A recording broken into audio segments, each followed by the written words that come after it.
Today, we are going to create a low relief fishbowl ceramic design. Start by taking the stencil of the fishbowl and using the paper clip to carve the shape out of the clay. This will be the background for your low relief design. Making sure to push the paper clip all the way through the clay so it cuts all the way through. Peel apart the outside and save it for your scraps.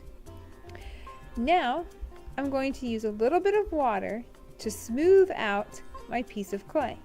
The clay may have some bumps, cracks, patterns pressed into the clay. You want to smooth all of those out so you're starting with a smooth surface. Take the time to smooth out all the lines, bumps, cracks, little imperfections that you might see along the top and sides of the fishbowl shape. Checking to make sure there aren't any little pieces sticking off the sides, smoothing it out. Be careful not to use too much water because it will make it slimy and that's not good. I have extra clay and I have tools for creating my design. I'm going to start by carving into the background. With my clay tool, I'm going to start by making the water line towards the top of my clay. This clay tool can create different patterns and designs. I'm going to use a piece of scrap clay to experiment with the different kinds of ways I can use it. Once I've found a way that I like, I'm going to use that for making the sand or pebbles at the bottom of my fishbowl. I'm going to use my clay tool, or I could use my pencil, either one, to draw the shape of the bottom of the fishbowl, just a slight curve, and that's where the sand and pebbles are. I'm going to use my clay tool to put the pattern into the clay. So far, all the designs that we have done are subtractive. I am pushing into the clay and making negative marks into it instead of adding to it.